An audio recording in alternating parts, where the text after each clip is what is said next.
كعك الأساور الفلسطيني بزيت الزيتون. وصفة صارت مشهورة غنية عن التعريف، هو كعك على شكل دوائر أو أساور وبينعمل بزيت الزيتون. ما تتوقعوا قد ايه نكهة هالكعك طيبة. تعالوا نبدأ أولا بتحضير الخميرة. عندي كوب إلا ربع من الحليب، حطيت فيه نص معلقة صغيرة من الخميرة مع معلقة صغيرة سكر. رح أحرك هدول المكونين كتير منيح مع الحليب، رح أتركهم على جنب. في وعاء كبير رح نبدأ بتحضير العجين. استخدمت الطحين متعدد الاستعمالات العادي، طبعا لو استخدمتوا طحين خاص بالكعك والحلويات كمان بعطيكم نتيجة رائعة. ضفت 3 أكواب من الطحين، مقابلهم ربع كوب من سميد الفرخة أو السميد الناعم كتير. طبعا إذا ما تواجد عنا نقدر نستبدل هذا الربع كوب من السميد بربع كوب طحين. هلأ عندي ربع كوب من السكر البودرة أو السكر الناعم. بعد هيك رح أستخدم المحلب. المحلب هو نوع من البذور أو الحبوب اللي بتعطي نكهة كتير طيبة للكعك، كمان بيستخدموه للجبنة. رح أستخدم منه نص معلقة صغيرة مطحونة. النوع الثاني رح أستخدمه هو المستكة. المستكة أو المسكة هي نوع كمان عطري من البهارات، استخدمت كمان نص معلقة صغيرة مطحونة. عندي اليانسون، هيك بيكون شكل الحبوب تبعتها، نص معلقة صغيرة مطحونة. رح استخدم معلقة كبيرة من السمسم ومعلقة كبيرة من حبة البركة أو الإزحة. هلأ أنا رح أعمل بالطريقة التقليدية اللي كانوا يعملوها فيها أجدادنا زمان، بإضافة زيت الزيتون. حركت المواد الجافة منيح مع بعض. بعد هيك رح أضيف كوب واحد من زيت الزيتون. في حال ما حبيتوا تستخدموا زيت الزيتون بتقدروا تستبدلوه بالسمنة. مع الزيت رح أضيف ربع كوب من السمنة، لأنه السمنة بتعطي هشاشة كتير للكعك وطعم ونكهة طيبة. ما تخافوا، نكهة زيت الزيتون ما رح تكون قوية، بالعكس رح تعطيه طعم كتير طيب ونعومة لذيذة كتير. هلأ بفرك المكونات الجافة مع المكونات الدهنية، وهاي العملية بنسميها البس. يعني رح أبس الطحين والسميد مع الزيت والسمن. بهالشكل بتكون عملية البس. بنمسك كمية من العجين بإيدنا ونبدأ نفرك براحة إيدينا حتى تصير عندي مثل الرمل المبلول. لازم أبس كمية العجين هاي لمدة لا تقل عن 2 أو 3 لحد ما أتأكد إنه كل المكونات الجافة اتشربت تماما من المكونات الدهنية، بطل في عندي طحين جاف. صار عندي هيك شكل العجين. هلأ هاي صارت جاهزة للشغل فورا. نقدر نريحها ليلة أو ساعة أو ساعتين حسب الوقت المتاح عنا، ما بيفرق أبدا. أنا هلأ طالما حضرت الخميرة رح أبدأ بالعجين. ببدأ أصب كمية الحليب اللي حضرناها مع الخميرة بالتدريج فوق العجين، وببدأ أعجن بأصابعي.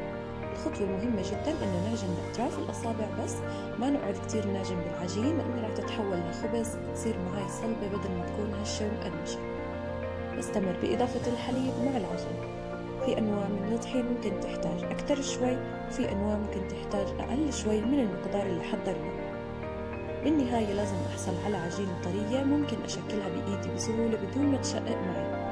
الطحين أخذ معي كل كمية الحليب اللي حضرته، وهيك صار هلأ جاهز تقريبا. هيك صار شكل العجين، شوفوا قد ايه ناعمة، تتشكل معي بسهولة كبيرة. طبعا ريحتها ما شاء الله بتجنن.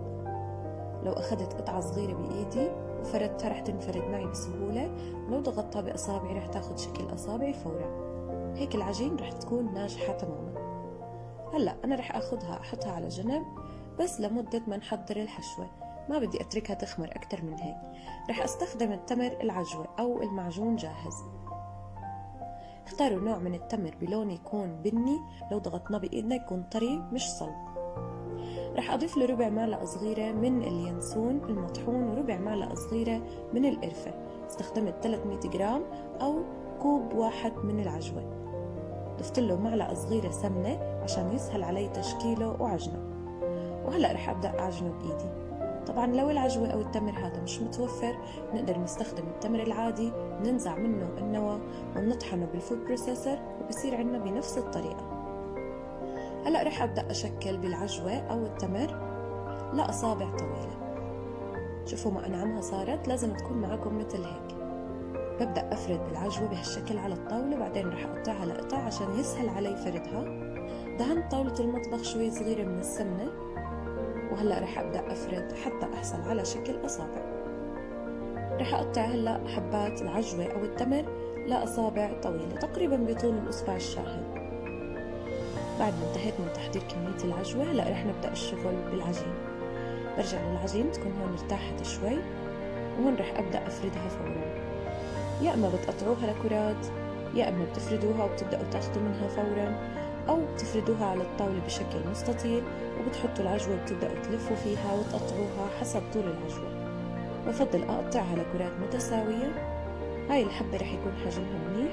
أنا رح أعمل الكعكات شوي بحجم كبير، إذا حبيتوا تعملوها حجم أصغر كمان ممكن. هلأ رح أبدأ بالفرد. كل قطعة بحطها على الطاولة رح أفردها بهالشكل بأصابعي، أعمل فيها تجويف، بعدين رح أحط فيها أصبع العجوة وأسكر العجين فوق العجوة، بعدين رح أفردها بأصابعي بإيدي التنتين لحد ما تصير تقريبا بطول إيدي التنتين لما أكون فاتحة أصابعي بهالشكل. هيك صار حجم الكعكة مناسب. أنا رح أسكرها وأضغطها بأصبعي بهالطريقة. هاي الكعكة صارت جاهزة. أنا بتابع كل الكمية بنفس الطريقة لحد ما أنتهي. بضغط العجين بإيدي وبحط أصبع العجوة وبسكرها كتير منيح وبلفها على طاولة المطبخ لتصير بحجم إيدي التنتين. بعدين رح ألفها وأسكر أطرافها. شغلها ممتع وكتير سهل، والمقدار اللي عملناه بيعمل صينيتين كبار بيكون مقدار متوسط وكافي.